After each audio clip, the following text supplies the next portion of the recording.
just to see what Kevin was able to do in that overtime, that shot going. I know we talked about it a couple days ago, just keep on shooting for Kevin, but to see that success for him, how does that hit you?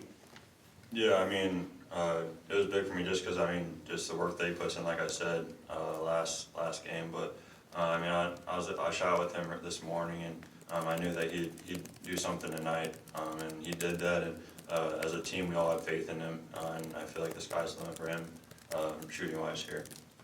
Keegan, Kevin had a bunch of rebounds in the overtime session too, but it was kind of like your game as well. You struggled early on with your shot, but you started to do the other things. Is that something you guys really have to focus on, not just relying on the three-point shot?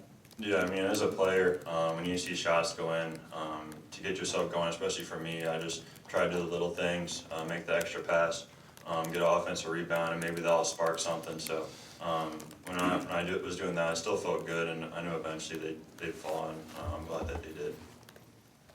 Keegan, to see Fox come back and get on the floor, just what can you say about his performance, and maybe the possibility of having to do this without him for a little while if his injury isn't is something that's going to keep him out.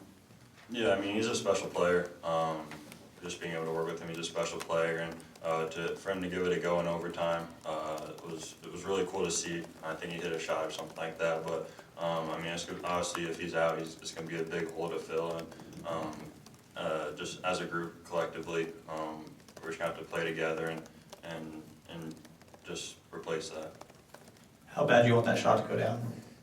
I mean, it looked good, felt good, but I mean, I'm just glad that we were able to get the win in overtime, and hopefully I can redeem myself at some point. And then when it comes to your guys' physicality, I think there was 23 free throws for the Lakers in the first half, 11 in the second, in overtime.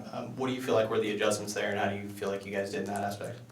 I mean, we just try to play physical, and we know that, especially during training camp, we knew that we might be in games where we have a lot of fouls, and we just have to adjust our physicality in that way. And I feel like, especially in the fourth quarter, in overtime, we did that. Obviously, Domas fouled out, but I feel like as a group, we collectively did a really good job. Keegan, a lot has been made this offseason about the depth of this team, and for Malik and Kevin to step up the way they did in the fourth, or rather in overtime with both Sabonis and Fox out. Just how encouraging is that for the entire season outlook, knowing everybody can step up? Yeah, I mean, we got a lot of guys I feel like that can take over a game, hit a big shot, do a lot of the little things. I mean, Sasha was big for us in the first half and in the second half, and I just feel like we have a lot of guys that can step up to the plate, and I feel like that's a team that you need that on a team to be really good.